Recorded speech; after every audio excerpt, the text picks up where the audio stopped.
Throughout our country, there's no shortage of great causes, and that includes autism. First branded Autism Awareness Month back in 1970, this important designation changed in 2021 to Autism Acceptance Month. The Autism Society of America announced the shift in terminology in order to help effect change in the lives of those who had been diagnosed with this complex brain disorder.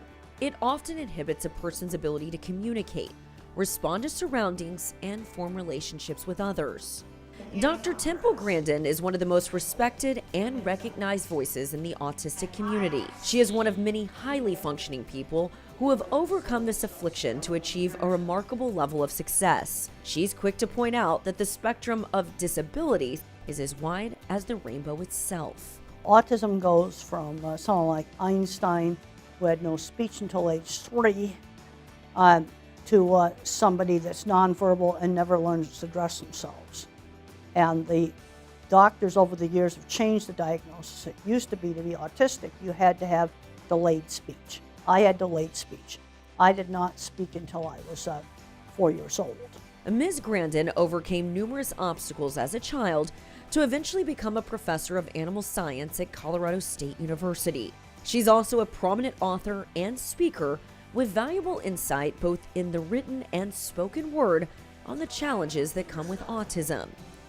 She enjoys spending time educating parents and teachers on how to best care for those who are now making the same journey that she has successfully mastered.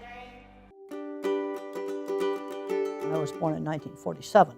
Usually severe autistic kids, ones where there was speech delay, were just institutionalized.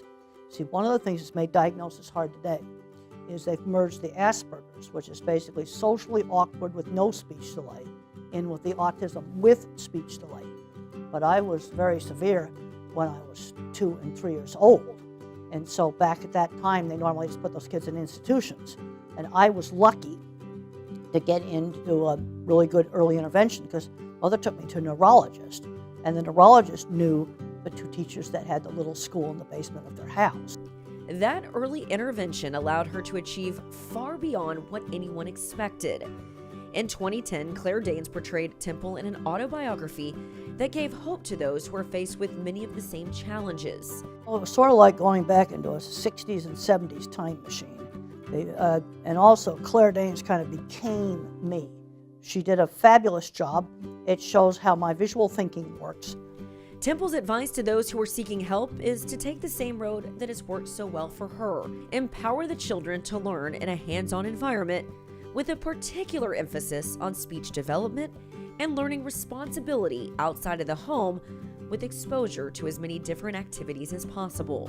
I have a new book out now called Visual Thinking, and I talk about where we actually have a skill loss issue, because we need some of these autistic people that are super good at mechanics, or they're super good at computer programming, or something with the tech industry. And some of these kids get addicted to video games. Well, you got to replace the video games with something else. And one of the things that's been very effective in young adults who are addicted to video games has been auto mechanics. And they discover that motors are more interesting than video games are. But we've got to get them out doing things, because these are places where some of these people that are different can really excel. Temple Grandin is many things: a high achiever, an author, an educator, and most importantly, a hero to her community.